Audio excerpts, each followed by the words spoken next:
kubwa ya Simba Day kuelekea msimu wa 26-27, lakini pia maadhimisho ya miaka 90. Kipi unacho cha kuambia mashabiki wenzako pamoja na wanachama? Naam, leo tarehe 8 ni siku nzuri sana kwetu sisi kama Simba Sports na mashabiki kwa ujumla. Tunamshukuru Mungu cha kwanza kuiona siku kama ya leo ya Simba, sababu ni Simba Day nyingi ambazo nimezishuhudia kuanzia Simba ya mwaka 2011-12 nimeshuhudia kwa ukubwa wake, lakini kila siku zinavyozidi kuendelea Simba inazidi kuwa nzuri, Simba Day inazidi kunogeshwa zaidi, na hususan kwa msimu huu ambao Jairuti katutolea jezi ambao ni kwa kweli ni jezi ya mtoko, jezi ya sikukuu. Tunashukuru sana sisi kama wana Simba, kama wanavyoona wana Simba wamependeza kwa ujumla. Ni siku ambayo ni nzuri, siku ya kifahari sana, siku ambayo kila mtu inabaki katika kumbukumbu za maisha yake kwamba 2026 ilikuwa ni Simba Day ya maana sana kuwahi kutokea. Hii pia iko katika kumbukumbu zetu, na maboresho ya viongozi wetu wa Simba tuliowapa zamana kuiongoza Simba kila siku au kila Simba Day wanazidi kuiboresha na inakuwa ni tamu, ni nzuri. Kwa hiyo kikubwa zaidi tunaenda kuwashuhudia wachezaji ambao wamesajiliwa na Simba Sports Club. Kuna wale ambao tumewaona na kuna ambao hatujawaona. Kwa hiyo watu wakae mkao wa kula, watu wajae kwa wingi hapa. Shamba la Bibi ni sehemu ambayo tunaenda kuwashuhudia mashabiki wetu na wachezaji wetu kuwa wengi zaidi katika Shamba la Bibi, na imani ya kwamba msimu utakuwa mzuri. Kama mwanzo tu ndio hivi, basi ujue msimu wetu utakuwa ni mzuri sana wa kipindi hichi tunachoenda katika ligi kuu.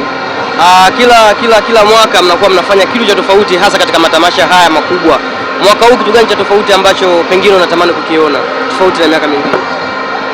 Utofauti kwa msimu huu tofauti na miaka mingine ni maboresho makubwa ambao wameuandaa katika uwanja. Ni mdogo lakini watu ni wengi, kama matokeo yake ni makubwa mazuri, na ukilinganisha na jezi ambao wametuzindulia jezi nzuri za msimu huu, zinasababisha kwamba watu waendelee kuwa wengi zaidi katika uwanja wa Shamba la Bibi.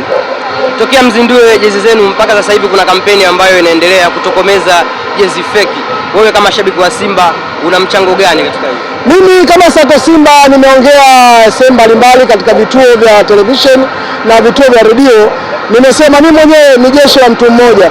Sawa, madam tumepewa kazi kama influencer wa Simba Sports Club. Nikiwa mimi kama Sako Simba, hata mimi mwenyewe nikikuona umevaa jezi feki, unajua mimi nitakukamata, nitakupeleka polisi kwa mujibu wa sheria. Wewe ni waramia ambao watakuwa wanafanya, na sisi maramia wote tunakamata, tunapeleka kituo cha polisi. Kuelekea msimu wa 26-27 hasa kimataifa, hamkuwa na performance bora ile ambayo sisi tumezoea katika msimu uliopita. Draw imetoka na imepangiwa na timu kutoka Malawi. Tutarajie nini hasa kimataifa msimu? Kama mnavyojua Simba tulishawahi kutolewa na Idi Songo peke yake, hao wenyewe hawajawahi kututoa. Kwa hiyo hapa sisi kwenda nusu finali klabu bingwa ni jambo la kawaida kwetu sisi. Tumejipanga vizuri kwa msimu huu, tumejipanga kisawasawa. Tunahitaji kuchukua kwenda mbali kimataifa, twende aidha nusu finali au finali kwenda. Tuna uhakika huo kwa timu yetu sisi ambao tumeiona usajili wetu uliokuwa mzuri, uliotukuka, usajili wa kimataifa, sio ligi kuu. Ligi kuu sisi wao wachukue mpaka wachoke wenyewe, ila kimataifa sisi tunataka tufanye vizuri. Licha ya klabu ya Simba kuwa klabu ambayo inahodhi mambo makubwa, lakini pia kila matamasha mnaleta wasanii wakubwa. Pengine kwa safari mnatarajia kupata msanii gani, au unatamani kumuona msanii gani pia akiwaburudisha kwa upande wa burudani?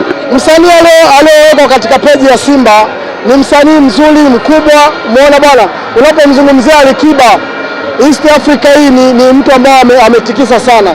Unapomzungumzia Alikiba unazungumzia international.